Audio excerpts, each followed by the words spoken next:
Assalamualaikum warahmatullahi wabarakatuh. Nama saya Vivi Nikawati.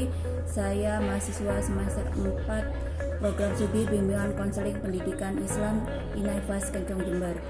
Video ini digunakan untuk memenuhi tugas mata kuliah perbandingan madhab yang diampu oleh Bapak Rudi Masruhin. Dalam video ini saya akan menjelaskan tentang syarat dan macam-macam ijtihad serta kedudukan hukum hasil ijtihad. Untuk yang pertama saya akan menjelaskan tentang syarat-syarat ijtihad. Syarat-syarat ijtihad yang pertama adalah mengetahui bahasa Arab. Kenapa harus mengetahui bahasa Arab? Karena Al-Quran dan hadis sebagai sumber hukum pertama dan kedua dalam melakukan ijtihad diturunkan dalam bahasa Arab. Syarat yang kedua adalah mengetahui Al-Quran. Al-Ghazali menuturkan tidak harus menghafal seluruh ayat Al-Quran, namun mencukupkan untuk menghafal 500 ayat serta mengetahui letak surat di mana posisi ayat-ayat tersebut. Yang terpenting dalam memahami Al-Quran adalah memahami hukum-hukum syariat yang ada dalam Al-Quran serta mempunyai kemampuan metodologi dalam menerangkan makna Al-Quran yang dijadikan sumber ijtihad, serta mengetahui asbab an-nuzul satu ayat, yaitu penjelasan diturunkannya satu ayat. Syarat yang kedua adalah mengetahui hadis baik secara tata bahasa maupun kandungan serta kualitas sanadnya.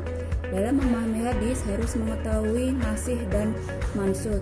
Hadis yaitu hadis-hadis yang sudah dinasakh oleh hadis lain dan hadis yang berkaitan secara lahir sehingga dapat menentukan langkah-langkah dalam penafsirannya. Selain itu, dalam memahami hadis, asbab al-wurus yaitu mengetahui hadis secara tekstual maupun kontekstual.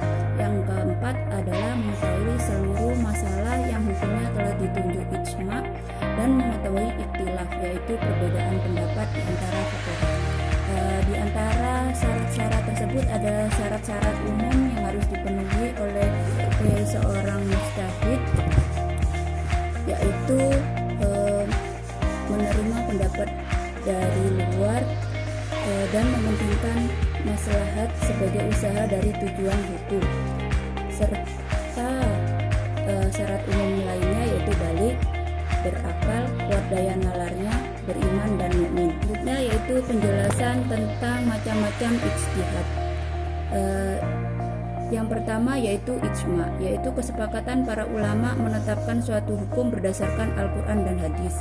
Yang kedua yaitu qiyas, adalah menetapkan suatu hukum perkara yang baru yang belum ada tetapi mempunyai kesamaan sebab, manfaat, dan bahaya dalam berbagai aspek lainnya dengan perkara terdahulu sehingga dihukumi sama dalam Islam.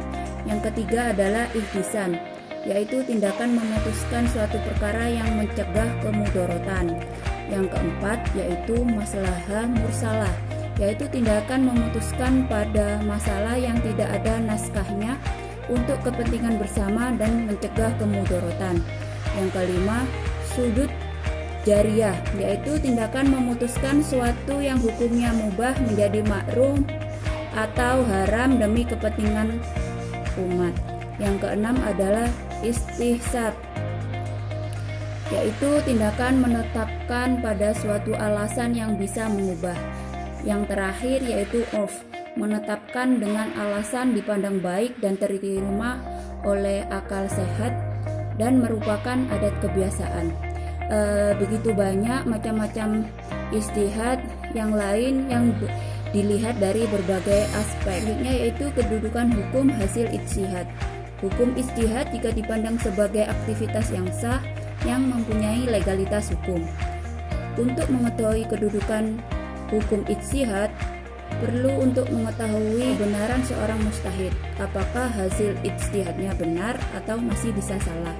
Yang kedua, apakah hasil hukum yang diijtihadkan mengikat bagi orang lain atau tidak. Yang ketiga, apakah hukum yang diijtihadkan dapat dibatalkan oleh hukum hasil ijtihad lain. Setelah memenuhi beberapa kriteria tersebut, maka hukum hasil ijtihad dapat dipakai sebagai sumber hukum ketiga dalam hukum Islam setelah Al-Quran dan hadis. Demikian video singkat dari saya mengenai syarat dan macam ijtihad serta kedudukan hukum dari hasil ijtihad.